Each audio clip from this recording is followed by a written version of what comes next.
आज का पहला सवाल है, कोर उद्योग सूचकांक के संबंध में निम्नलिखित में से सत्य कथन चुनिए। 8 प्रमुख क्षेत्र के उद्योग में सर्वाधिक भार बिजली सेक्टर को प्राप्त है, सबसे कम भार उर्वरक सेक्टर को प्राप्त है। इनमें औद्योगिक उत्पादन सूचकांक यानी कि आईआईपी में शामिल मदों के भार का 40.27% शामिल है। आपके ऑप्शंस हैं, ऑप्शन ए केवल 1, ऑप्शन बी 1 और 2 दोनों, ऑप्शन सी 2 और 3, या फिर ऑप्शन डी 1, 2 और 3। आज के पहले प्रश्न का सही जवाब है ऑप्शन सी। आइए इसकी व्याख्या देख लेते हैं। जून 2022 में भारत के 8 प्रमुख क्षेत्रों यानी कोर सेक्टर के उत्पादन में वृद्धि की दर घटकर 12.7% के स्तर पर पहुंच गई है, जो कि मई 2022 में 18.1% थी। इसमें कच्चे तेल को छोड़कर सभी क्षेत्रों में उत्पादन में वृद्धि दर्ज की गई थी। कोर उद्योग सूचकांक में औद्योगिक उत्पादन सूचकांक यानी कि आईआईपी में शामिल मदों के भार का 40.27% शामिल है। 8 प्रमुख क्षेत्र के उद्योग उनके भार के घटते क्रम में कुछ इस प्रकार हैं, जिनमें रिफाइनरी उत्पाद, बिजली, स्टील, कोयला, कच्चा तेल, प्राकृतिक गैस, सीमेंट और उर्वरक इनमें शामिल हैं। यानी कि सबसे अधिक भार रिफाइनरी उत्पाद का है और सबसे कम भार उर्वरक सेक्टर का है। आज का दूसरा प्रश्न है, पीछी वन्यजीव अभयारण्य किस राज्य में स्थित है? आपके ऑप्शंस हैं, option A Tamil Nadu, option B Kerala, option C Karnataka, या फिर ऑप्शन डी आंध्र प्रदेश। इस प्रश्न का सही जवाब है ऑप्शन बी। आइए इस प्रश्न की व्याख्या देख लेते हैं। पीछी वन्यजीव अभयारण्य, जहां एक नई डेमसेल फ्लाई प्रजाति देखी गई है, ये केरल में स्थित है। त्रावणकोर नेचर हिस्ट्री सोसाइटी के एंटोमोलॉजिस्ट ने हाल ही में केरल के पीछी वन्यजीव अभयारण्य में पश्चिमी घाट में अनामलाई रीड टेल की पहचान की है। इसके साथ केरल में ओडोनेट्स की संख्या 182 हो गई है। इस कीट को पहली बार मुन्नार के पीछी वन्यजीव अभयारण्य में पोनमुड़ी पहाड़ियों में देखा गया था। आज का तीसरा प्रश्न है, शहीद उधम सिंह के बारे में सत्य कथन चुनिए। इस साल 1924 में ब्रिटिश शासन को उखाड़ फेंकने के उद्देश्य से प्रवासी भारतीयों को संगठित करने के लिए गदर पार्टी में शामिल हुए। 13 मार्च 1940 को उधम सिंह ने जलियांवाला बाग हत्याकांड का बदला लेने के लिए जनरल डायर की गोली मारकर हत्या कर दी।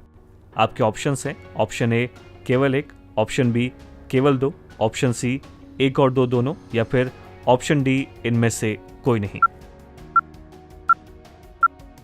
इस प्रश्न का सही जवाब है ऑप्शन ए। आइए इस प्रश्न की व्याख्या देख लेते हैं।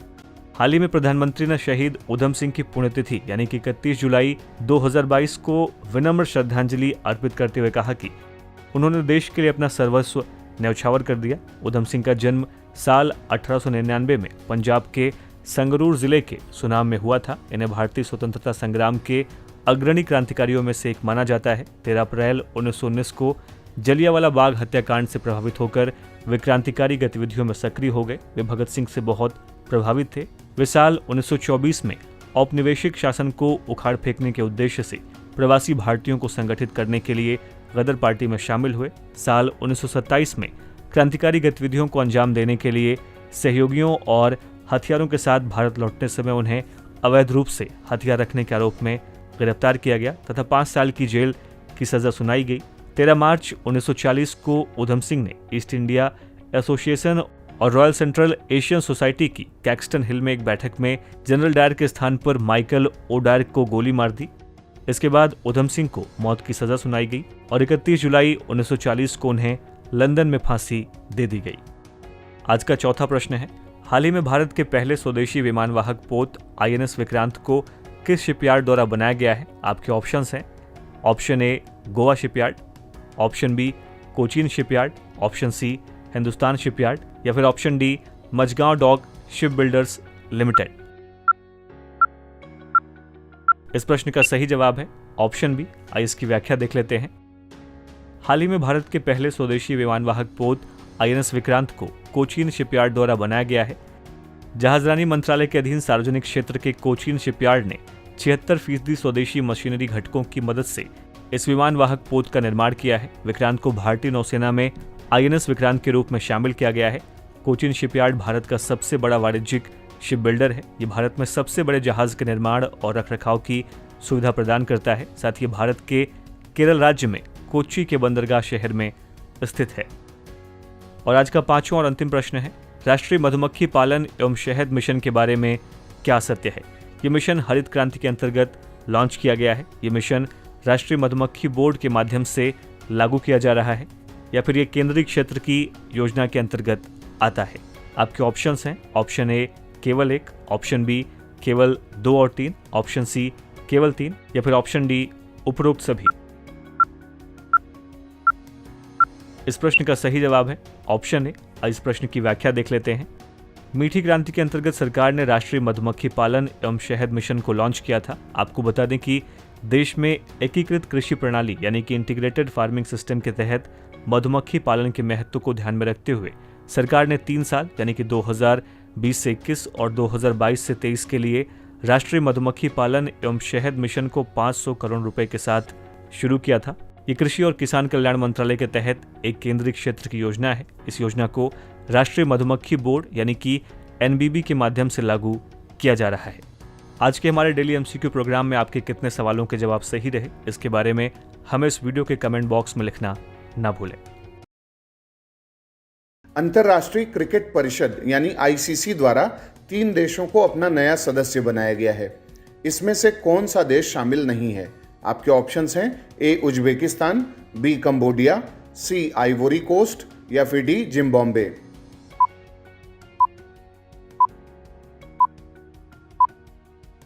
इसका उत्तर है डी। व्याख्या देखते हैं। अंतर्राष्ट्रीय क्रिकेट परिषद आईसीसी ने 3 देशों को नया सदस्य बनाया है। ये 3 नए सदस्य देश हैं उज्बेकिस्तान, कंबोडिया और आइवरी कोस्ट। बर्मिंघम में आईसीसी की वार्षिक बैठक के दौरान इस बात का निर्णय लिया गया और इसके साथ ही आईसीसी के सदस्य देशों की कुल संख्या बढ़कर 108 हो गई है। उज्बेकिस्तान और कंबोडिया को मिलाकर अब आईसीसी में एशियाई देशों की संख्या 25 हो गई है और वहीं आइवरी कोस्ट 21वां अफ्रीकी देश है जिसे आईसीसी की मेंबरशिप मिली है। तीनों ही देशों ने आईसीसी सदस्य बनने के लिए जरूरी मापदंडों को पूरा किया है। अब बात करते हैं तीसरे सवाल की। नाटो प्लस जो अभी सुर्खियों में है, निम्नलिखित में से कौन सा देश इसमें शामिल नहीं है? आपके ऑप्शंस हैं ए इजराइल, बी दक्षिण अफ्रीका, सी भारत या फिर डी न्यूजीलैंड।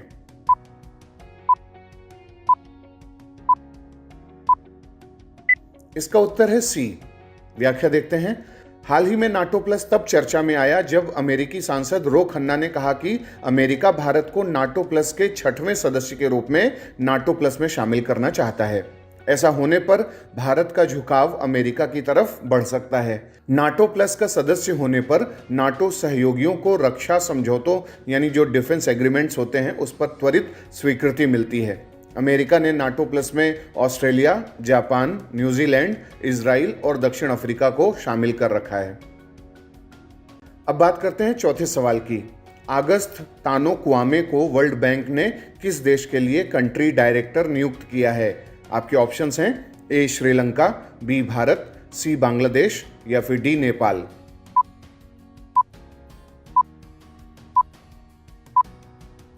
इसका उत्तर है बी। व्याख्या देखते हैं।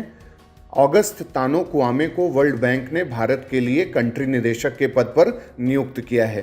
क्वामे ने जुनैद कमाल अहमद का स्थान लिया है। जुनैद कमाल अहमद ने मीगा यानी मल्टीलैटरल इन्वेस्टमेंट गारंटी एजेंसी के भारत प्रमुख के रूप में अपना 5 साल का कार्यकाल हाल ही में पूरा किया है। आइवरी कोस्ट के नागरिक क्वामे इसके पहले तुर्की यानी टर्की के विश्व बैंक के कंट्री निदेशक थे। इस दौरान क्वामे ने तुर्की के लिए विश्व बैंक के कार्यक्रम के विस्तार की अगुवाई की और देश के जलवायु एजेंडे को आगे बढ़ाया था।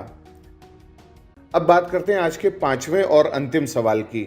बराक भुवन वन्यजीव अभयारण्य गठित करने का फैसला किस राज्य में किया गया है?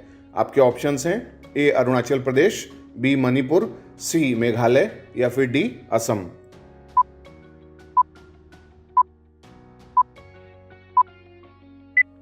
इसका उत्तर है डी। व्याख्या देखते हैं।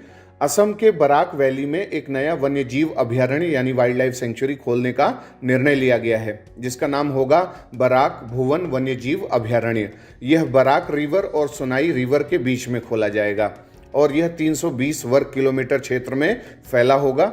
इस क्षेत्र में slow loris, rhesus macaque, pig tailed macaque, stump tailed macaque, Assamese macaque, capped langur, hoolock gibbon ये सब पाए जाते हैं। हुलक गिबन भारत का एकमात्र कपी यानी एप प्रजाति है और इस क्षेत्र में काफी जैव विविधता पाई जाती है। भारतीय खिलाड़ी तेजस्विन शंकर जो सुर्खियों में हैं, किस खेल से संबंधित हैं? आपके ऑप्शंस हैं ए तीरंदाजी, बी हाई जंप, सी वेट लिफ्टिंग या फिर डी जूडो। इसका उत्तर है बी। व्याख्या देखते हैं। भारतीय प्रधानमंत्री नरेंद्र मोदी ने ऊंची कूद यानी हाई जंप में भारत का पहला पदक जीतने पर तेजस्विन शंकर को बधाई दी है। ऊंची कूद में तेजस्विन शंकर का कांस्य पदक राष्ट्रमंडल खेल 2022 में ट्रैक और फील्ड में भारत का पहला पदक है। वह बर्मिंघम रवाना होने के लिए भारतीय दल में शामिल होने वाले आखिरी नाम थे। तेजस्विन किसी भी राष्ट्रमंडल खेलों में हाई जंप में भारत के लिए पदक जीतने वाले पहले एथलीट बन गए हैं। पुरुषों के हाई जंप इवेंट के फाइनल में तेजस्विन ने 2.22 मीटर के जंप के साथ कांस्य पदक अपने नाम किया है। अब बात करते हैं दूसरे सवाल की। पिंगली वेंकैया ने कांग्रेस के किस अधिवेशन में भारत के लिए झंडा तैयार कर महात्मा गांधी को दिया था? आपके ऑप्शंस हैं ए नागपुर अधिवेशन, बी काकीनाडा अधिवेशन, सी विजयवाड़ा अधिवेशन या फिर डी कोलकाता अधिवेशन। इसका उत्तर है सी। व्याख्या देखते हैं। वर्ष 1921 में ऑल इंडिया कांग्रेस कमेटी के विजयवाड़ा अधिवेशन में आंध्र प्रदेश के एक युवा पिंगाली वेंकैया ने एक झंडा तैयार कर गांधी जी को दिया था। यह लाल और हरे रंगों से निर्मित था और भारत के दो प्रमुख संप्रदायों हिंदू और मुस्लिम का प्रतिनिधित्व करता था। महात्मा गांधी ने सलाह दिया था कि इसमें एक सफेद धारी भी जोड़ी जाए जो भारत के अन्य समुदायों का भी प्रतिनिधित्व करते हुए उन्हें इस फ्लैग में प्रदर्शित कर सके और साथ ही देश की प्रगति को बताने वाला एक सूत काटने वाला चरखा भी इसमें शामिल किया जाए। वर्ष 1931 में भारत के पहले आधिकारिक झंडे को अंगीकृत किया गया था जिसे पिंगाली वेंकैया ने ही बनाया था। इस तरह उन्होंने ही देश को पहला तिरंगा झंडा दिया। भारत के राष्ट्रीय झंडे के रूप में एक तिरंगे झंडे को अंगीकृत करने के लिए कांग्रेस के बैनर तले एक प्रस्ताव पारित किया गया था और इसमें केसरिया, सफेद और हरे रंग की धारियां थीं और केंद्र में महात्मा गांधी का चरखा था। इस समय यह साफ किया गया था कि यह झंडा किसी सांप्रदायिक दुर्गुण से मुक्त है। यह सवाल आपको इसलिए दिया गया है क्योंकि अभी 2 अगस्त को पिंगाली वेंकैया की जयंती थी। अब बात करते हैं तीसरे सवाल की। नाटो संगठन के संदर्भ में निम्नलिखित कथनों पर विचार कीजिए। पहला, इसका गठन वर्ष 1952 में हुआ था। दूसरा, इसमें वर्तमान में कुल 30 सदस्य देश हैं। तीसरा, मैसिडोनिया इसका 30वां सदस्य है। उपरोक्त में से कौन से कथन सत्य हैं? ए केवल 1 और 2, बी 2 और 3, सी केवल 1 और 3 या फिर डी 1, 2 और 3। इसका उत्तर है बी। व्याख्या देखते हैं। अमेरिकी सीनेट ने हाल ही में उत्तर अटलांटिक संधि संगठन यानी नाटो में स्वीडन और फिनलैंड की एंट्री को मंजूरी प्रदान कर दी है, जिसके चलते नाटो सुर्खियों में आ गया है। सीनेट ने 2 नॉर्डिक देशों के पक्ष में अपना मतदान किया है। संयुक्त राज्य अमेरिका 30 नाटो देशों में 23वां देश बन गया है जिसने औपचारिक रूप से इन दोनों देशों को नाटो में शामिल होने के लिए अनुमति दी है। इससे पहले इटली ने और फ्रांस ने मंजूरी दी थी। अमेरिका के इस कदम से उसके रूस के साथ रिश्ते और बिगड़ सकते हैं। नाटो का गठन 1949 में हुआ था, न कि 1952 में, और इसमें अभी 30 सदस्य देश हैं। मैसिडोनिया इसका नवीनतम सदस्य देश था। अब बात करते हैं चौथे सवाल की। ब्लैक सी से निम्नलिखित में से किस देश की सीमा नहीं लगती? आपके ऑप्शंस हैं ए रोमानिया, बी बुल्गारिया, सी टर्की या फिर डी ग्रीस। इसका उत्तर है डी। व्याख्या देखते हैं। क्रीमिया प्रायद्वीप पर रूस के काला सागर यानी ब्लैक सी का जो फ्लीट है, बेड़ा है, उसके मुख्यालय में एक ड्रोन के जरिए किए गए विस्फोट में 6 लोग घायल हो गए हैं और इसके कारण रूसी नौसेना के सम्मान में आयोजित होने वाले समारोहों को रद्द करना पड़ा है। इसके चलते ब्लैक सी अभी न्यूज़ में आया। ब्लैक सी से जिन देशों की सीमा लगती है उनमें शामिल हैं यूक्रेन, रूस, जॉर्जिया, टर्की, बुल्गारिया और रोमानिया। अब बात करते हैं आज के 5वें और अंतिम सवाल की। अ प्रॉमिस्ड लैंड निम्नलिखित में से किसकी आत्मकथा है? A Shinzo Abe, B Dalai Lama, C Barack Obama या फिर डी आन सान सू की। इसका उत्तर है सी। व्याख्या देखते हैं। आज यानी 4 अगस्त को भूतपूर्व अमेरिकी राष्ट्रपति बराक ओबामा का जन्म दिवस है। बराक ओबामा ने अपनी आत्मकथा अ प्रॉमिस्ड लैंड में दुनिया भर के राजनीतिक नेताओं के बारे में बात की थी। आत्मकथा में कांग्रेस के शीर्ष नेताओं का जिक्र किया गया था। अमेरिका के पहले अफ्रीकी अमेरिकी राष्ट्रपति ओबामा ने अपने कार्यकाल में 2 बार 2010 और 2015 में भारत की यात्रा की थी। हाल ही में किसने केंद्रीय सतर्कता आयुक्त के रूप में शपथ ली? आपके ऑप्शंस हैं A. Suresh N Patel, B. Saurabh Patel, C. Mukul Goyal या फिर डी. दिनेश सिंह। इसका सही उत्तर है ए. सुरेश एन पटेल। आइए अब इसकी व्याख्या देख लेते हैं। सुरेश एन पटेल ने केंद्रीय सतर्कता आयुक्त के रूप में शपथ ली। राष्ट्रपति भवन में आयोजित एक समारोह में उन्होंने राष्ट्रपति द्रौपदी मुर्मू की उपस्थिति में पद की शपथ ली। साल 1964 में के संस्थानम की अध्यक्षता वाली भ्रष्टाचार निरोधक समिति की सिफारिशों पर सरकार द्वारा सीवीसी की स्थापना की गई थी। साल 2003 में केंद्रीय सतर्कता आयोग अधिनियम द्वारा आयोग को संविधिक दर्जा दिया गया। ये एक बहुसदस्यीय आयोग है जिसमें एक केंद्रीय सतर्कता आयुक्त और अधिकतम 2 सतर्कता आयुक्त शामिल होते हैं। केंद्रीय सतर्कता आयुक्त और सतर्कता आयुक्तों की नियुक्ति राष्ट्रपति द्वारा एक समिति की सिफारिश पर की जाती है, जिसमें प्रधानमंत्री, गृह मंत्री और लोकसभा में विपक्ष का नेता शामिल होता है। इनका कार्यकाल 4 वर्ष या फिर 65 वर्ष जो भी पहले हो तक होता है। और अब बढ़ते हैं अपने दूसरे प्रश्न की ओर। भारत के उपराष्ट्रपति द्वारा किस राज्य की पुलिस को प्रेसिडेंट्स कलर प्रदान किया गया है? आपके ऑप्शंस हैं ए. गुजरात, बी. उत्तर प्रदेश, सी. तमिलनाडु या फिर डी. केरल। इसका सही उत्तर है सी. तमिलनाडु। आइए अब इसकी व्याख्या देख लेते हैं। भारत के उपराष्ट्रपति द्वारा तमिलनाडु पुलिस को प्रेसिडेंट्स कलर्स प्रदान किया गया। तमिलनाडु पुलिस प्रेसिडेंट्स कलर्स प्राप्त करने वाली भारत में कुछ चुनिंदा कानून प्रवर्तन एजेंसियों में से एक बन गई है। इस उपलब्धि हेतु सेवारत प्रत्येक पुलिस अधिकारी को एक पदक दिया जाएगा। दरअसल तमिलनाडु पुलिस भारत में सबसे बेहतरीन पुलिस बलों में से एक है। साथ ही तमिलनाडु भारत की पहली महिला कमांडो यूनिट को स्थापित करने वाला राज्य भी है। प्रेसिडेंट्स कलर्स भारत में किसी भी सैन्य इकाई को दिया जाने वाला सर्वोच्चतम सम्मान है। प्रेसिडेंट्स कलर पुरस्कार को निशान भी कहा जाता है, जो सभी यूनिट अधिकारियों द्वारा उनकी वर्दी के बाएं हाथ की आस्तीन पर पहने जाने वाले प्रतीक का प्रतिनिधित्व करता है। आइए अब अपने तीसरे प्रश्न की ओर बढ़ते हैं। तीसरा प्रश्न है, भारत ओमान संयुक्त सैन्य अभ्यास अल नज़ाह का आयोजन किस राज्य में संपन्न हुआ? आपके ऑप्शंस है ए. महाराष्ट्र, बी. राजस्थान, सी. उत्तराखंड या फिर डी. मध्य प्रदेश। इसका सही उत्तर है बी, यानी कि राजस्थान। आइए अब इसकी व्याख्या देख लेते हैं।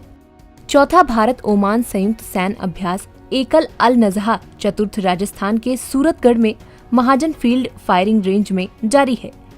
1 से 13 अगस्त तक चलने वाले इस अभ्यास का उद्देश्य दोनों सेनाओं के बीच सहयोग और अंतर संचालन को बढ़ाना है। संयुक्त अभ्यास संयुक्त राष्ट्र चार्टर के तहत आतंकवाद रोधी गतिविधियों, क्षेत्रीय सुरक्षा संचालनों और शांति अभियानों पर ध्यान केंद्रित करेगा। साथ ही शारीरिक प्रशिक्षण अभ्यास कार्यक्रमों, सामरिक अभ्यास तकनीकों और प्रक्रियाओं के आयोजन भी किए जाएंगे। और अब बढ़ते हैं अपने चौथे प्रश्न की ओर। चौथा प्रश्न है, क्षेत्रीय ग्रामीण बैंक यानी कि RRBs के संबंध में सत्य कथन चुनिए। पहला, क्षेत्रीय ग्रामीण बैंकों की स्थापना क्षेत्रीय ग्रामीण बैंक अधिनियम 1976 के प्रावधान के तहत साल 1975 में की गई थी। दूसरा, इन बैंकों में भारत सरकार, प्रयोजक बैंकों और संबंधित राज्यों की हिस्सेदारी क्रमशः 50%, 35% और 15% होती है। आपके विकल्प हैं ए. केवल 1, बी. केवल 2, सी. 1 और 2 या फिर डी. इनमें से कोई नहीं। इसका सही उत्तर है सी. 1 और 2। आइए अब इसकी व्याख्या देख लेते हैं।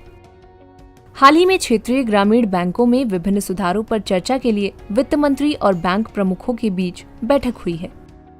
क्षेत्रीय ग्रामीण बैंक के बारे में बात करें तो क्षेत्रीय ग्रामीण बैंकों की स्थापना क्षेत्रीय ग्रामीण बैंक अधिनियम 1976 के प्रावधानों के तहत साल 1975 में की गई थी। RRB वित्तीय संस्थान है जो कृषि और अन्य ग्रामीण क्षेत्रों के लिए पर्याप्त ऋण सुनिश्चित करते हैं। इन बैंकों में भारत सरकार, प्रयोजक बैंकों और संबंधित राज्यों की हिस्सेदारी क्रमशः 50%, 35% और 15% होती है। साल 2005-06 में समेकन कार्यक्रम शुरू किया, जिसके परिणाम स्वरूप आरआरबी की संख्या साल 2005 में 196 से घटकर वित्त वर्ष 2021 में 43 हो गई है। और अब बढ़ते हैं अपने पांचवें और आखिरी प्रश्न की ओर। वित्तीय समावेशन सूचकांक किस संस्था द्वारा जारी किया जाता है? आपके ऑप्शंस हैं ए IMF, बी WB, सी WEF या फिर डी RBI। इसका सही उत्तर है डी RBI। आइए अब इसकी व्याख्या देख लेते हैं। हाल ही में RBI का समग्र वित्तीय समावेशन सूचकांक मार्च में बढ़कर 56.4 हो गया। भारतीय रिजर्व बैंक ने समग्र वित्तीय समावेशन सूचकांक की शुरुआत की। इसका वार्षिक प्रकाशन प्रत्येक वर्ष जुलाई में किया जाता है। FI इंडेक्स का निर्माण बिना किसी आधार वर्ष के किया गया है। ये सूचकांक 1 और 100 के बीच की एकल संख्या में वित्तीय समावेशन के विभिन्न पहलुओं पर जानकारी प्राप्त करता है, जहां 0 पूर्ण वित्तीय अपवर्जन का प्रतिनिधित्व करता है, वहीं 100 पूर्ण वित्तीय समावेशन को दर्शाता है।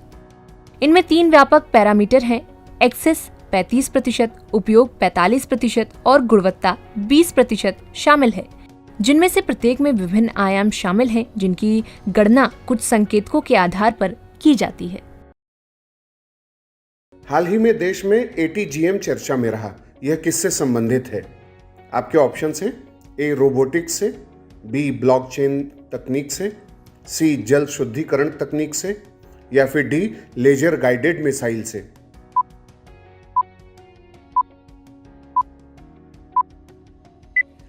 इसका उत्तर है डी।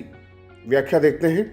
रक्षा अनुसंधान और विकास संगठन यानी DRDO और भारतीय सेना ने स्वदेश में ही विकसित यानी इंडिजिनस तरीके से जो विकसित की गई है लेजर गाइडेड टैंक रोधी निर्देशित मिसाइल ATGM का 4 अगस्त 2022 को सफलतापूर्वक परीक्षण किया है। महाराष्ट्र में अहमदनगर के armed core centre and school के सहयोग से KK रेंज में मुख्य युद्धक टैंक यानी MBT अर्जुन की सहायता से यह परीक्षण पूरा किया गया। इस दौरान मिसाइलों ने पूरी सटीकता के साथ प्रहार किया और 2 अलग अलग रेंज में स्थित लक्ष्यों को सफलतापूर्वक भेद किया। परीक्षण के समय टेलीमेट्री प्रणाली ने मिसाइलों के शानदार प्रदर्शन को रिकॉर्ड भी किया। अब बात करते हैं दूसरे सवाल की। इंडियन इंस्टीट्यूट ऑफ हेरिटेज की स्थापना किस राज्य में हो रही है? आपके ऑप्शंस हैं ए उत्तर प्रदेश, बी उत्तराखंड, सी छत्तीसगढ़ या फिर डी महाराष्ट्र।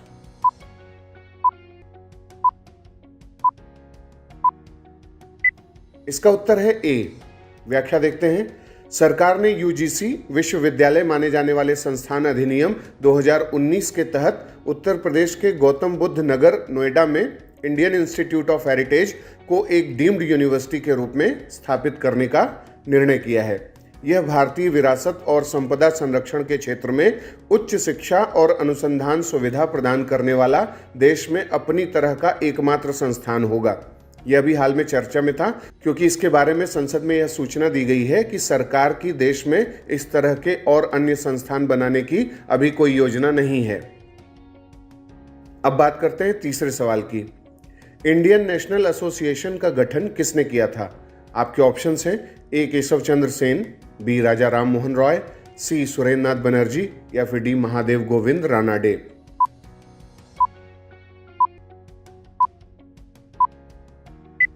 इसका उत्तर है सी।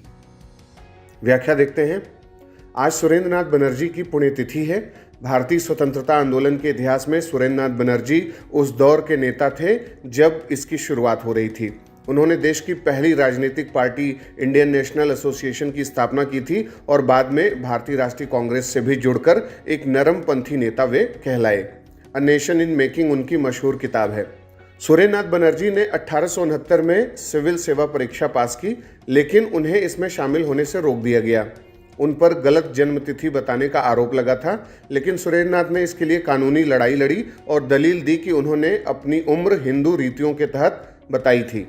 बनर्जी ने दूसरी बार 1871 में फिर से परीक्षा दी थी और सिलहट में असिस्टेंट मजिस्ट्रेट के तौर पर नियुक्त हुए थे।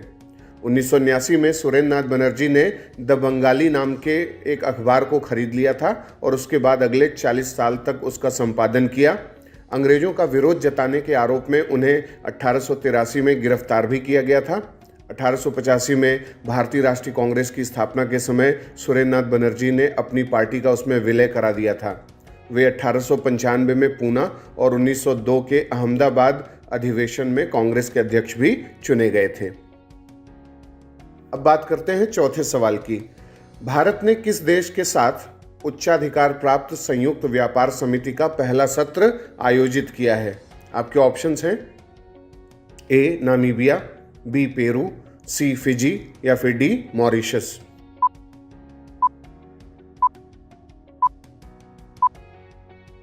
इसका उत्तर है डी। व्याख्या देखते हैं। भारत और मॉरिशस ने 1 से 3 अगस्त 2022 को नई दिल्ली में भारत मॉरिशस उच्चाधिकार प्राप्त संयुक्त व्यापार समिति का पहला सत्र आयोजित किया है।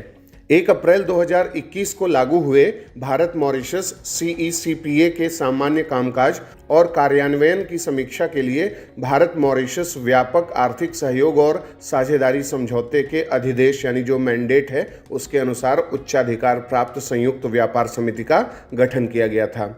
CECPA दरअसल अफ्रीका के किसी भी देश के साथ भारत द्वारा हस्ताक्षरित पहला व्यापार समझौता है। भारत और मॉरिशस के बीच द्विपक्षीय वाणिज्यिक व्यापार जो 2021-22 में बढ़कर 786.72 मिलियन अमेरिकी डॉलर हो गया था, यह 2019-20 में 690.2 मिलियन अमेरिकी डॉलर था। अब बात करते हैं आज के पांचवें और अंतिम सवाल की।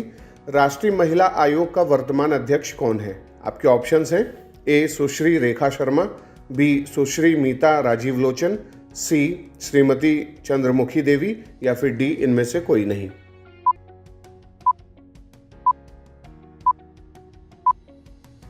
इसका उत्तर है ए। व्याख्या देखते हैं। सुश्री रेखा शर्मा वर्तमान में राष्ट्रीय महिला आयोग की अध्यक्ष हैं और सुश्री मीता राजीव लोचन इसकी सदस्य सचिव हैं। राष्ट्रीय महिला आयोग ने हाल ही में यौन कर्मियों की समस्याओं को समझने और उनके अधिकारों को मुख्य धारा में लाने का प्रयास करने के लिए विभिन्न अनुशंसाओं यानी रिकमेंडेशंस पर गौर करने के लिए गरिमा के साथ जीने हेतु यौन कर्मियों के लिए अनुकूल परिस्थितियां विषय पर परामर्श का आयोजन किया। इस परामर्श के माध्यम से इस आयोग ने हाशिए पर पड़े यौन कर्मियों यानी जो भी मार्जिनलाइज्ड सेक्स वर्कर्स हैं उनको सुप्रीम कोर्ट के हालिया फैसले से अवगत कराने और उनकी सुरक्षा के लिए इसका उपयोग कैसे करें, यौन कर्मियों के मानवाधिकारों और उनके मौलिक अधिकारों के साथ साथ यौन कर्मियों और उनके बच्चों की गरिमा की रक्षा के लिए जनता को संवेदनशील बनाने जैसे विषयों पर व्यापक चर्चा की।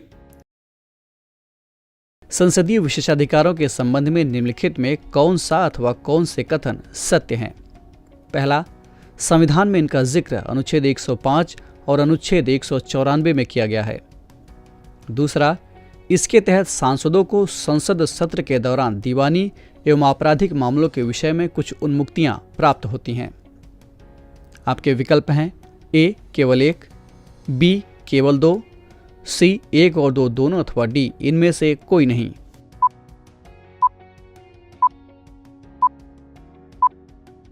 इस प्रश्न का सही उत्तर है विकल्प ए यानी केवल कथन 1 सत्य है। इसकी व्याख्या देख लेते हैं।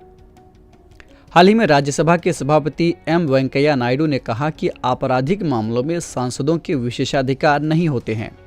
बता दें कि संसदीय विशेषाधिकार मूलतः ऐसे विशेषाधिकार होते हैं जो संसद के प्रत्येक सदन को सामूहिक तौर पर मिले होते हैं और साथ ही सदन के सभी सदस्यों को व्यक्तिगत रूप से भी मिले होते हैं।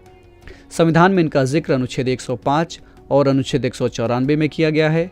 अनुच्छेद 105 में संसदीय विशेषाधिकार की बात की गई है, जबकि अनुच्छेद 194 में राज्य विधानमंडल से जुड़े विशेषाधिकारों का जिक्र किया गया है।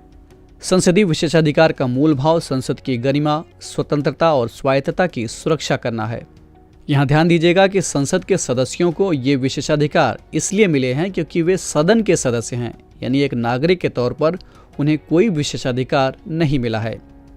साल 1966 के आनंदन नाम्बियार बनाम मुख्य सचिव मद्रास सरकार मामले में सुप्रीम कोर्ट ने माना था कि अगर किसी सांसद को वैध नज़रबंदी के तहत हिरासत में लिया गया हो तो वो संसदीय विशेषाधिकार का दावा नहीं कर सकता है, क्योंकि ये मामला दीवानी मामले में नहीं आता है। इसका मतलब ये हुआ कि एक नागरिक के तौर पर कुछ गलत करने पर संसद सदस्यों के खिलाफ कार्रवाई की जा सकती है। बढ़ते हैं दूसरे प्रश्न की ओर। लंपी स्किन डिजीज के संबंध में निम्नलिखित में कौन सा कथन असत्य है, यानी आपको गलत कथन चुनना है।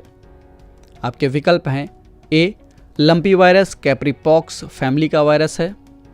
बी, ये बीमारी काटने वाली मक्खियों, मच्छरों, जूं, दूषित दाने और पानी से फैलता है। सी, इस बीमारी से पीड़ित जानवरों में उनके शरीर पर जगह जगह गांठें बन जाती हैं। अथवा ऑप्शन डी, ये एक जूनोटिक बीमारी है।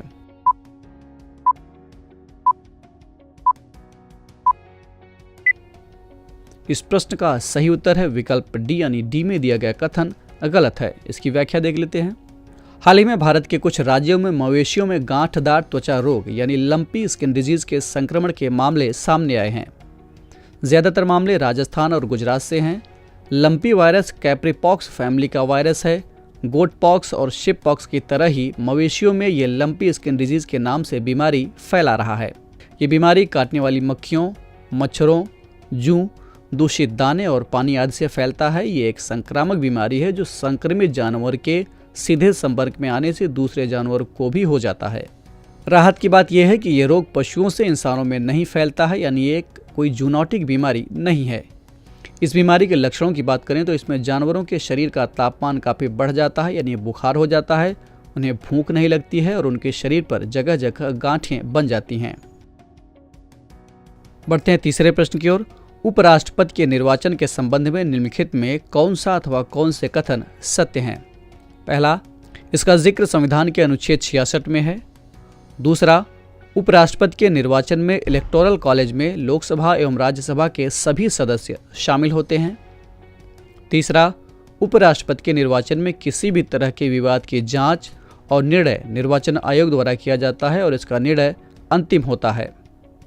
आपके विकल्प हैं ए, केवल 1, बी, केवल 1 और 2, सी, केवल 3 अथवा डी, 1, 2 और 3।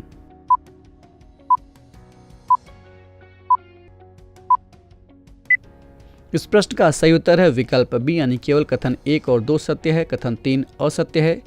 कैसे असत्य है, इसके लिए देखते हैं व्याख्या को। संविधान के अनुच्छेद 66 के अनुसार उपराष्ट्रपति का चुनाव संसद के दोनों सदनों के सदस्यों से मिलकर बने इलेक्टोरल कॉलेज के सदस्यों द्वारा आनुपातिक प्रतिनिधित्व प्रणाली के अनुसार एकल संक्रमणीय वोट और सीक्रेट बैलेट पेपर द्वारा होता है। इलेक्टोरल कॉलेज में शामिल हैं राज्यसभा के सभी सदस्य और लोकसभा के सभी सदस्य। उपराष्ट्रपति के चुनाव के संबंध में किसी भी विवाद की जांच और निर्णय सर्वोच्च न्यायालय द्वारा किया जाता है, जिसका निर्णय अंतिम होता है। बढ़ते हैं चौथे प्रश्न की ओर। भारत छोड़ो आंदोलन के दौरान भारत छोड़ो का नारा किसने दिया था? आपके ऑप्शंस हैं ए, सरदार वल्लभ भाई पटेल, बी, सर बदरुद्दीन तैयबजी, सी, यूसुफ मेहर अली अथवा डी, जयप्रकाश नारायण।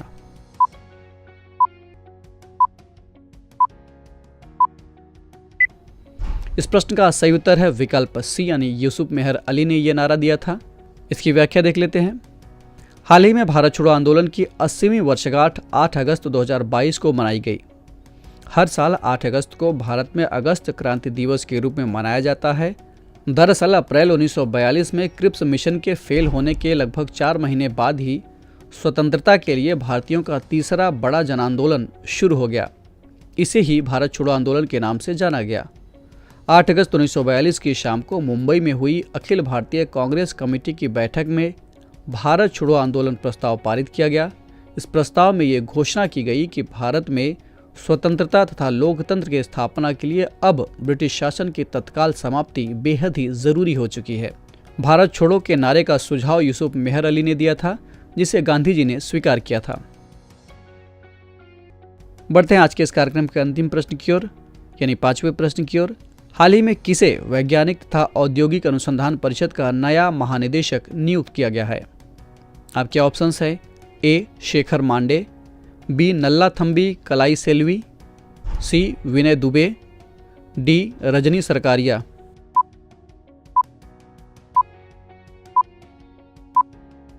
इस प्रश्न का सही उत्तर है विकल्प बी, यानी नल्लाथम्बी कलाई सेल्वी को CSIR का नया DG नियुक्त किया गया है। इसकी व्याख्या देख लेते हैं। हाल ही में वरिष्ठ वैज्ञानिक नल्लाथम्बी कलाई सेल्वी को वैज्ञानिक तथा औद्योगिक अनुसंधान परिषद का महानिदेशक बनाया गया है। वे शेखर मांडे की जगह लेंगी, जो अप्रैल में सेवानिवृत्त हो गए। गौरतलब है कि नल्लाथम्बी सीएसआईआर की पहली महिला डीजी होंगी। वैज्ञानिक तथा औद्योगिक अनुसंधान परिषद के बारे में आपको बताएं तो ये भारत का सबसे बड़ा अनुसंधान एवं विकास संगठन है। इसकी स्थापना 26 सितंबर 1942 को हुई थी। इसका मुख्यालय नई दिल्ली में स्थित है। इसमें 38 राष्ट्रीय प्रयोगशालाएं, 39 आउटरीच केंद्र और 3 इनोवेशन कॉम्प्लेक्स का एक सक्रिय नेटवर्क पूरा शामिल है। इसकी फंडिंग विज्ञान एवं प्रौद्योगिकी मंत्रालय द्वारा किया जाता है तथा ये सोसाइटी पंजीकरण अधिनियम 1860 के अंतर्गत एक स्वायत्त निकाय के रूप में रजिस्टर्ड है। वज्र प्रहार 2022 संयुक्त अभ्यास किन दो देशों के बीच शुरू हुआ है? आपके ऑप्शंस हैं ए भारत और फ्रांस, बी भारत और जर्मनी, सी भारत और यूनाइटेड किंगडम या फिर डी भारत और अमेरिका।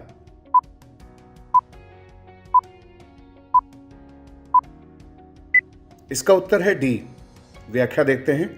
भारत अमेरिका संयुक्त विशेष सैन्य बलों के 13वें संस्करण का अभ्यास वज्र प्रहार 2022 8 अगस्त से special forces training school Bakloh यानी हिमाचल प्रदेश में शुरू हो गया है। इस अभ्यास में दोनों देशों की सेनाएं संयुक्त रूप से पहाड़ी इलाकों में पारंपरिक और गैर पारंपरिक परिदृश्यों में आतंकवाद रोधी अभियानों यानी जो काउंटर टेररिज्म से रिलेटेड अभियान हैं और वायु आधारित अभियानों की एक विशेष श्रृंखला में संयुक्त प्रशिक्षण यानी ज्वाइंट ट्रेनिंग योजना और कार्यान्वयन करेंगे। इस वार्षिक अभ्यास की मेजबानी भारत और अमेरिका बारी बारी से करते रहे हैं। इसका 12वां संस्करण अक्टूबर 2021 में joint base Lewis McChord Washington USA में हुआ था। अब बात करते हैं दूसरे सवाल की। विश्व जैव ईंधन दिवस यानी वर्ल्ड बायोफ्यूल डे किस दिन मनाया जाता है?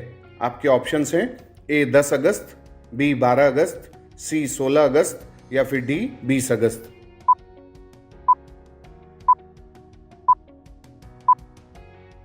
इसका उत्तर है ए। व्याख्या देखते हैं। विश्व जैव ईंधन दिवस 10 अगस्त को मनाया जाता है। इस बार प्रधानमंत्री नरेंद्र मोदी 10 अगस्त 2022 को वीडियो कॉन्फ्रेंसिंग के माध्यम से हरियाणा के पानीपत में दूसरी पीढ़ी के यानी सेकेंड जनरेशन इथेनॉल प्लांट को राष्ट्र को समर्पित करेंगे। इस संयंत्र में सालाना लगभग 3 करोड़ लीटर इथेनॉल का उत्पादन करने हेतु लगभग 2 लाख टन चावल के भूसे का उपयोग किया जाएगा। जैव ईंधन का यह उत्पादन अतिरिक्त आयात के अवसर सृजित करके किसानों को सशक्त करेगा। यह कदम सालाना लगभग 3 लाख टन कार्बन डाइऑक्साइड के बराबर के उत्सर्जन में कमी लाने में भी योगदान देगा, जिससे देश की सड़कों से सालाना लगभग 63,000 कारों के हटने के बराबर माना जा सकता है। अब बात करते हैं तीसरे सवाल की। Indo Israel centre of excellence for vegetable का शिलान्यास हाल ही में किस राज्य में हुआ है? आपके ऑप्शंस हैं ए गुजरात, बी मध्य प्रदेश, सी उत्तर प्रदेश या फिर डी हिमाचल प्रदेश।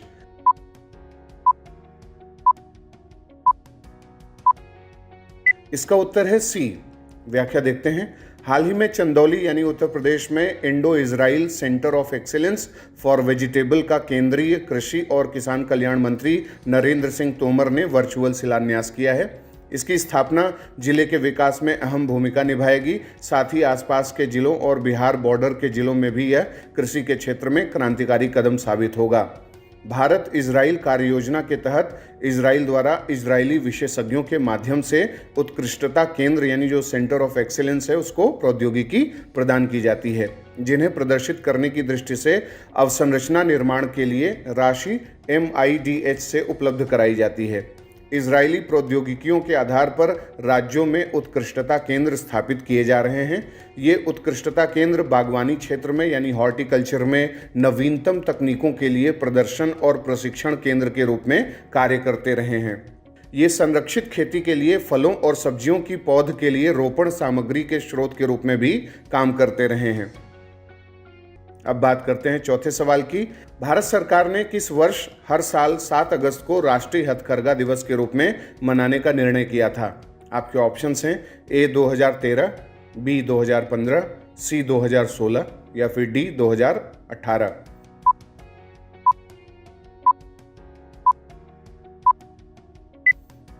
इसका उत्तर है बी। व्याख्या देखते हैं।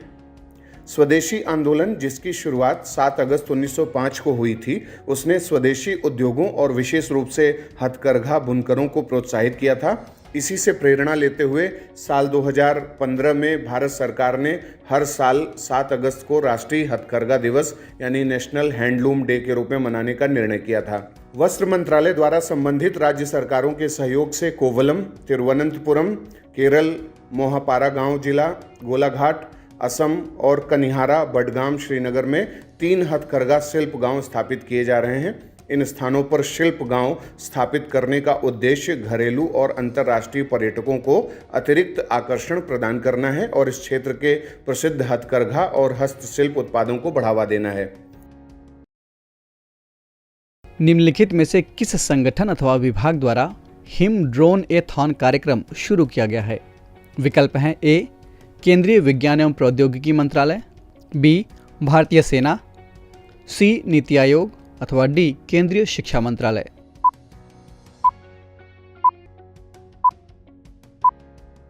इस प्रश्न का सही उत्तर है विकल्प बी, यानी ये भारतीय सेना द्वारा ये कार्यक्रम शुरू किया गया है। इसकी व्याख्या देख लेते हैं।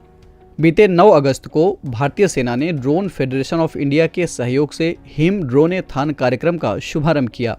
इस पहल के जरिए रक्षा निर्माण में आत्मनिर्भरता को बढ़ावा दिया जाएगा और इसका उद्देश्य सीमा पर सैनिकों की आवश्यकताओं को देखते हुए पथ प्रदर्शक ड्रोन क्षमता विकसित करने के लिए भारतीय ड्रोन पारिस्थितिकी तंत्र को प्रोत्साहित करना है। रक्षा मंत्रालय ने कहा है कि यह कार्यक्रम उद्योग, शिक्षा, सॉफ्टवेयर डेवलपर्स और ड्रोन उत्पाद निर्माताओं सहित सभी हितधारकों के बीच पारस्परिक संपर्क से चलाया जाएगा। बढ़ते हैं दूसरे प्रश्न की ओर। एशियाई शेरों के संबंध में निम्नलिखित में कौन सा अथवा कौन से कथन सत्य हैं? पहला, इन्हें वन्यजीव संरक्षण अधिनियम 1972 की अनुसूची 1 में सूचीबद्ध किया गया है। दूसरा, इन्हें IUCN रेड लिस्ट में लुप्तप्राय प्रजातियों के रूप में माना जाता है। आपके विकल्प हैं ए, केवल 1, बी, केवल 2, सी, 1 और 2 दोनों अथवा डी, इनमें से कोई नहीं।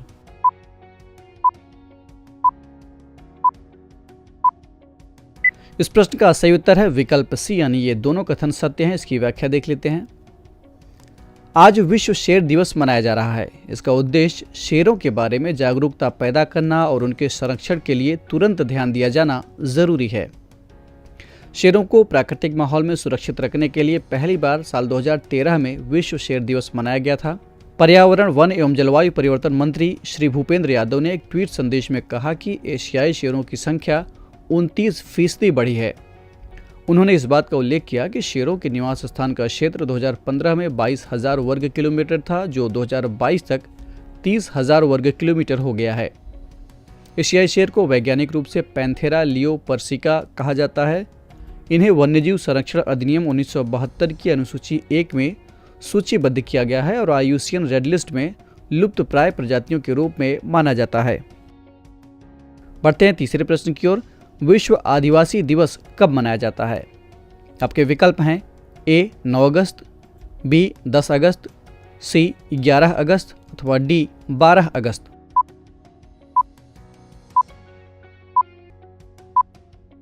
इस प्रश्न का सही उत्तर है विकल्प ए, यानी 9 अगस्त को मनाया जाता है। इसकी व्याख्या देख लेते हैं। हर साल 9 अगस्त को आदिवासी समुदाय द्वारा विश्व आदिवासी दिवस मनाया जाता है।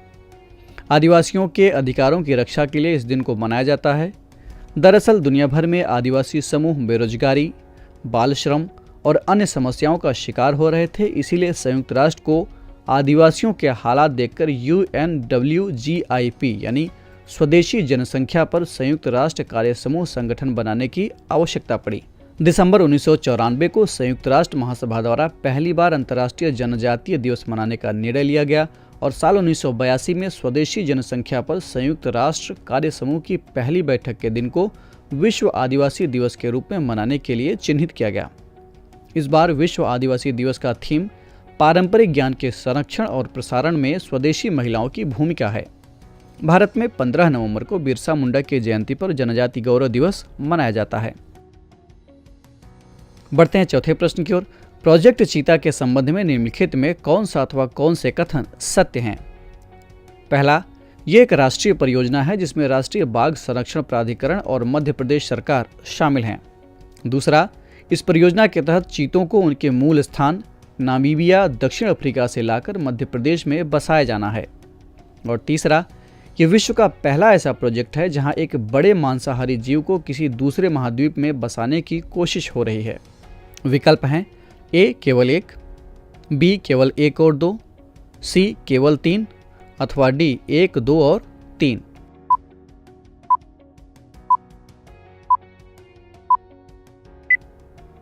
इस प्रश्न का सही उत्तर है विकल्प डी यानी तीनों कथन सत्य हैं। इसकी व्याख्या देख लेते हैं। हाल ही में इंडियन ऑयल कॉरपोरेशन और राष्ट्रीय बाघ संरक्षण प्राधिकरण यानी NTCA ने प्रोजेक्ट चीता के लिए एक समझौता ज्ञापन यानी MOU मेमोरेंडम ऑफ अंडरस्टैंडिंग पर हस्ताक्षर किए।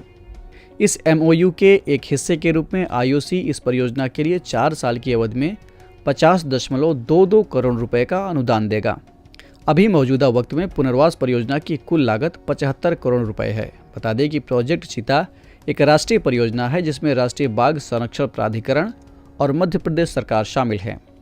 इस परियोजना के तहत चीतों को उनके मूल स्थान नामीबिया दक्षिण अफ्रीका से हवाई रास्ते से भारत लाना और उन्हें मध्य प्रदेश यानी MP के कूनो राष्ट्रीय उद्यान में बसाया जाना है। भारत का चीता प्रोजेक्ट विश्व का पहला ऐसा प्रोजेक्ट है जहां एक बड़े मांसाहारी जीव को किसी दूसरे महाद्वीप में बसाने की कोशिश हो रही है। इस प्रोजेक्ट के सफल होने पर भारत में पर्यटन को बढ़ावा मिलेगा, साथ ही यहाँ के सवाना जंगलों को संरक्षित किया जा सकेगा। दूसरे वन्यजीवों को भी साथ में संरक्षण मिलेगा। बढ़ते हैं आज के इस कार्यक्रम के अंतिम प्रश्न की ओर यानी 5वें प्रश्न की ओर। विश्व का सबसे बड़ा तैरता सौर ऊर्जा संयंत्र कहां बनाया जाना प्रस्तावित है? विकल्प हैं ए हिमाचल प्रदेश, बी उत्तर प्रदेश, सी मध्य प्रदेश अथवा डी तमिलनाडु।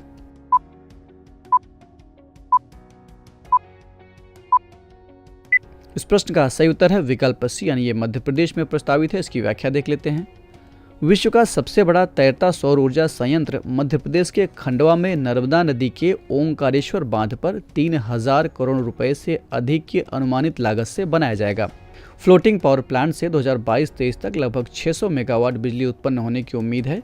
ये संयंत्र यानी प्लांट 100 वर्ग किलोमीटर में फैला होगा। पनबिजली परियोजना में पानी से ऊर्जा का उत्पादन शामिल होगा। नया तैरता सौर संयंत्र खंडवा को मध्य प्रदेश का एकमात्र ऐसा जिला बना देगा जहां तीनों चीजें यानी थर्मल पावर स्टेशन, हाइडल और सौर ऊर्जा मौजूद होंगे। राष्ट्रीय अश्व अनुसंधान केंद्र जो सुर्खियों में है कहाँ स्थित है? आपके ऑप्शंस हैं ए उत्तर प्रदेश, बी मध्य प्रदेश, सी हरियाणा या फिर डी राजस्थान।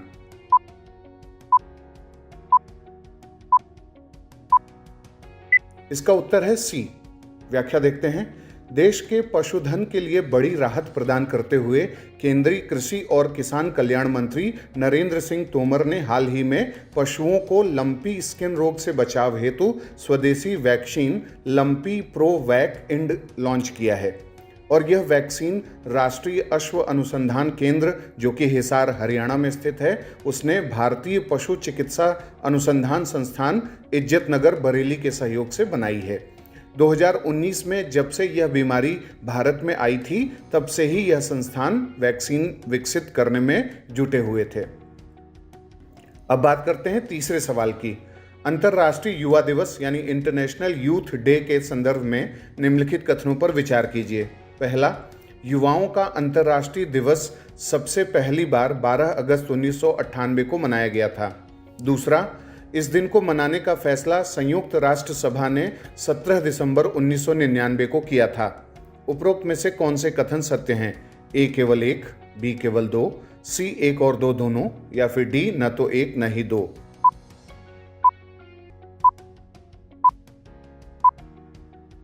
इसका उत्तर है बी। व्याख्या देखते हैं। आज इंटरनेशनल यूथ डे है यानी 12 अगस्त को। युवाओं का यह अंतर्राष्ट्रीय दिवस सबसे पहली बार 12 अगस्त 2000 को मनाया गया था, न कि 1998 में। इस दिन को मनाने का फैसला संयुक्त राष्ट्र महासभा ने 17 दिसंबर 1999 को कर लिया था। उस दिन यह तय किया गया था कि 12 अगस्त को हर साल अंतर्राष्ट्रीय युवा दिवस के तौर पर मनाया जाएगा। हालांकि इस दिन को मनाने का सुझाव 1998 में विश्व सम्मेलन में दिया गया था। वहीं संयुक्त राष्ट्र संघ ने 1985 में अंतर्राष्ट्रीय युवा वर्ष घोषित किया था। अंतर्राष्ट्रीय युवा दिवस 2022 की थीम अंतर पीढ़ीगत एकजुटता सभी उम्र के लिए एक दुनिया बनाना यानी intergenerational solidarity creating a world for all ages है। अब बात करते हैं चौथे सवाल की। खुदीराम बोस के संदर्भ में निम्नलिखित कथनों पर विचार कीजिए। पहला, क्रांतिकारी खुदीराम बोस रिवोल्यूशनरी पार्टी के सदस्य थे। दूसरा, उन्होंने वंदे मातरम पैम्फलेट वितरित करने में महत्वपूर्ण भूमिका निभाई थी। उपरोक्त में से कौन से कथन सत्य हैं? ए केवल एक, बी केवल दो, सी एक और दो दोनों, या फिर डी न तो एक न ही दो।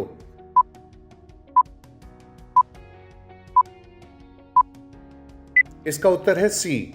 व्याख्या देखते हैं। आज खुदीराम बोस की पुण्यतिथि है। खुदीराम बोस का जन्म 3 दिसंबर 1889 को बंगाल के मिदनापुर जिले के हबीबपुर गांव में हुआ था। खुदीराम बोस जब बहुत छोटे थे तभी उनके माता पिता का निधन हो गया था। साल 1905 में बंगाल का विभाजन यानी पार्टीशन ऑफ बंगाल के बाद खुदीराम बोस देश को आज़ादी दिलाने के लिए आंदोलन में कूद पड़े थे। सत्येंद्र बोस के नेतृत्व में खुदीराम बोस ने अपना क्रांतिकारी जीवन शुरू किया था और 6 दिसंबर 1907 को बंगाल के नारायणगढ़ रेलवे स्टेशन पर किए गए बम विस्फोट की घटना में भी खुदीराम बोस शामिल थे। इसके बाद एक क्रूर अंग्रेज अधिकारी किंग्सफोर्ड को मारने की जिम्मेदारी इन्हें दी गई थी, जिसमें उन्हें प्रफुल्ल चंद्र चाकी का भी साथ मिला था। ATAGS परियोजना के संबंध में निम्नलिखित में कौन सा अथवा कौन से कथन सत्य हैं? पहला, इस परियोजना का संचालन हिंदुस्तान एरोनॉटिक्स लिमिटेड द्वारा किया जा रहा है। और दूसरा कथन, इसके तहत स्वदेशी हॉवित्जर तोपों का निर्माण किया जा रहा है।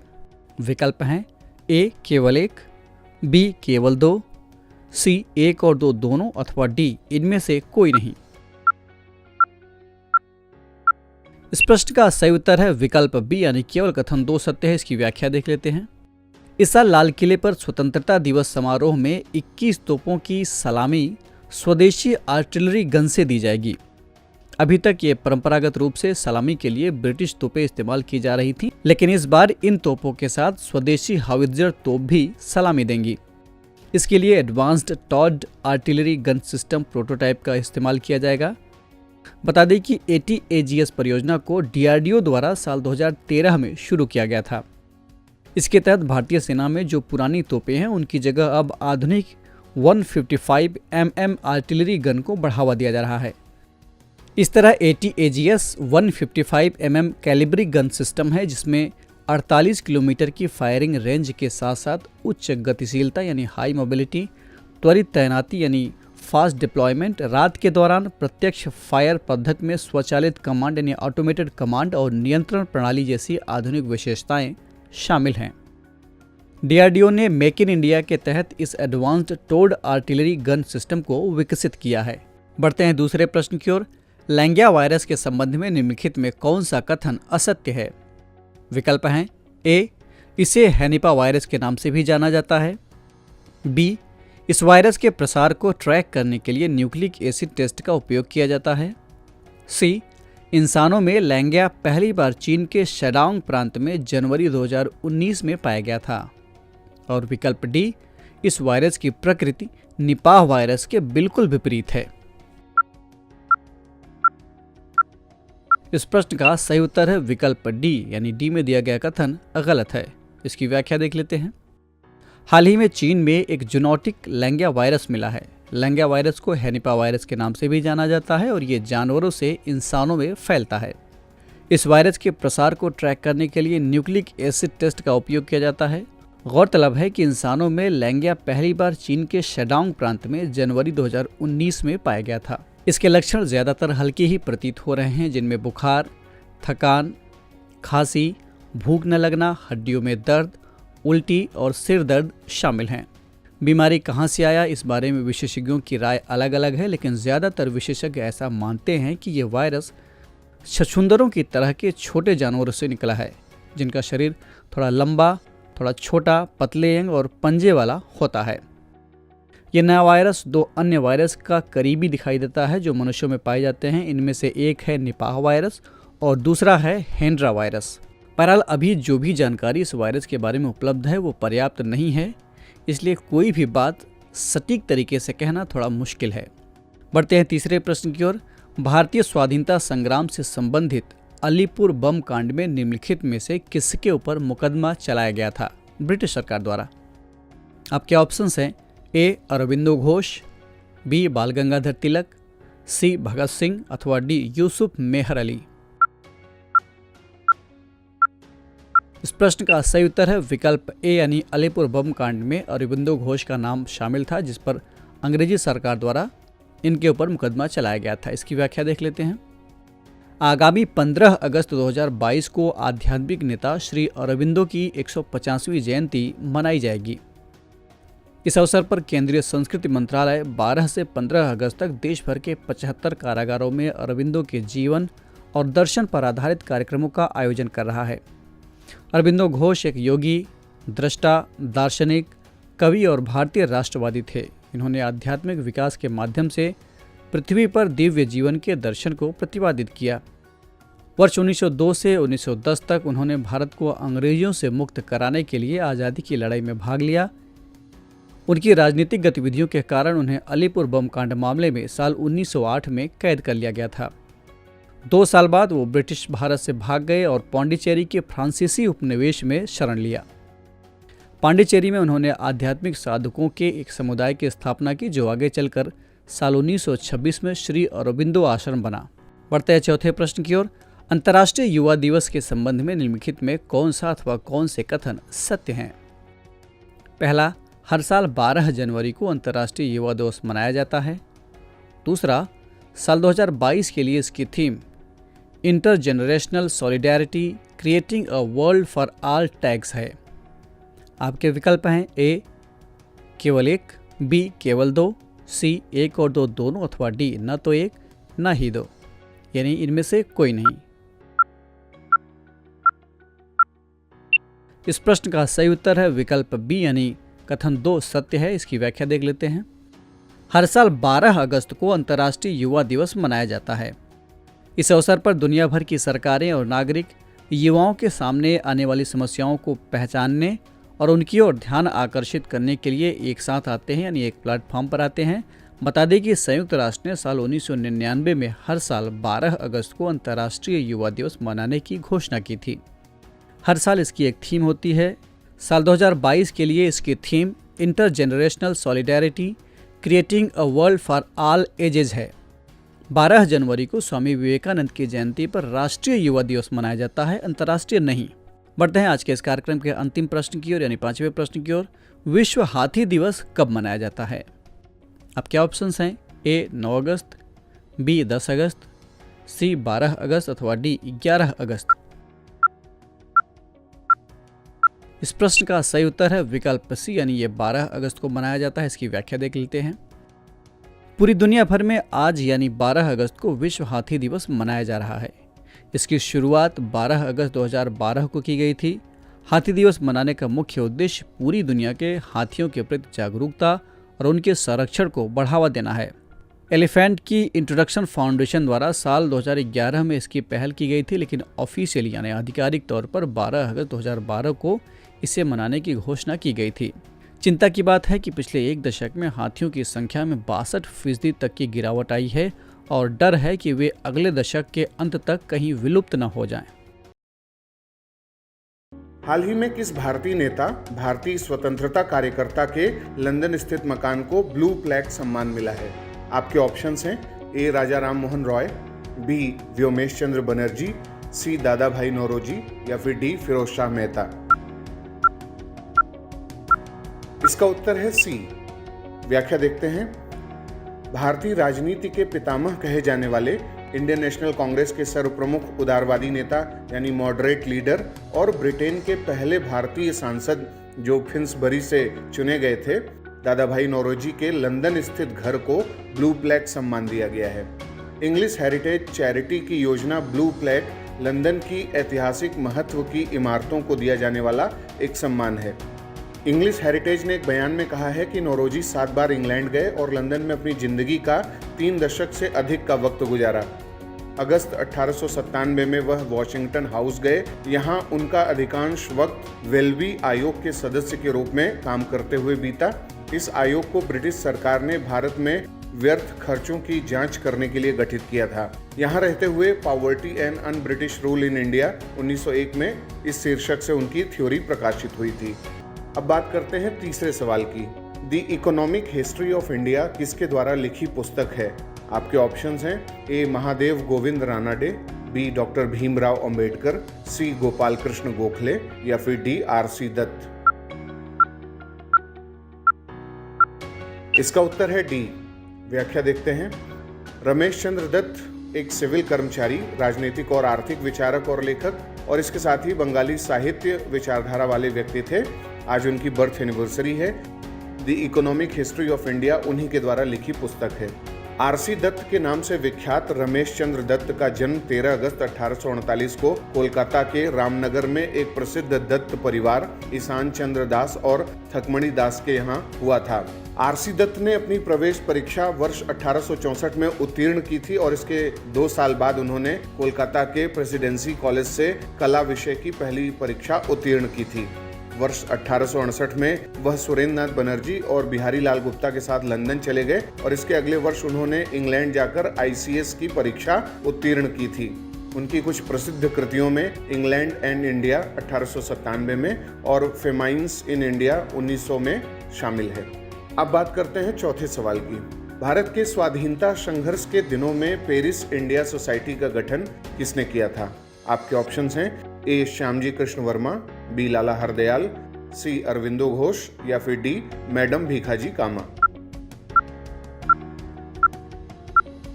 इसका उत्तर है डी। व्याख्या देखते हैं। आज महान क्रांतिकारी महिला मैडम भीखाजी कामा की पुण्यतिथि है। वो पहली भारतीय महिला थी जिन्होंने विदेशी धरती पर तिरंगा झंडा लहराया था। 1907 में भीखाजी कामा ने जर्मनी के स्टुटगार्ट में हुई दूसरी इंटरनेशनल सोशलिस्ट कांग्रेस में भारत का झंडा लहराया था। भीखाजी कामा मुंबई के संपन्न पारसी परिवार में 24 सितंबर 1861 को पैदा हुई थीं। कई भाषाओं में पारंगत भीखाजी का विवाह रुस्तम कामा के साथ हुआ था और शादी के बाद भीखाजी ने अपनी ज्यादातर समय समाज सेवा और जन कल्याण की गतिविधियों में बिताया था। 1896 में बंबई प्रेसिडेंसी में आए अकाल और उसके बाद प्लेग के दौरान भीखाजी ने लोगों की बहुत सहायता की और खुद भी प्लेग से ग्रसित हो गई थीं और इलाज के लिए उन्हें 1902 में ब्रिटेन भेज दिया गया था। लंदन में वे श्यामजी कृष्ण वर्मा और फिर दादा भाई नौरोजी से मिली, जिसके बाद वे होम रूल सोसाइटी की सहयोगी बन गई थी। इस तरीके से विदेशों में भारतीय क्रांतिकारी गतिविधियों के प्रसार में उनकी महत्वपूर्ण भूमिका रही। अब बात करते हैं आज के 5वें और अंतिम सवाल की। पूर्वोत्तर भारत का पहला ड्रोन स्कूल कहां खोला गया है? आपके ऑप्शंस हैं ए अरुणाचल प्रदेश, बी त्रिपुरा, सी नागालैंड या फिर डी असम। इसका उत्तर है डी। व्याख्या देखते हैं। असम के गुवाहाटी में देश के पूर्वोत्तर क्षेत्र के पहले ड्रोन स्कूल का शुभारंभ किया गया है। इसका शुभारंभ केंद्र सरकार के भारत को ड्रोन तकनीक में उत्कृष्ट बनाने की पहल के संदर्भ में किया गया है।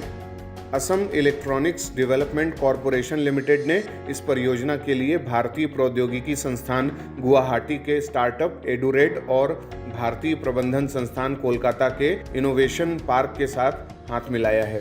यह स्कूल शहर के टेक सिटी में है, जबकि उड़ान प्रशिक्षण के लिए इसका खाली जमीन जलुकबारी के असम फॉरेस्ट स्कूल में है।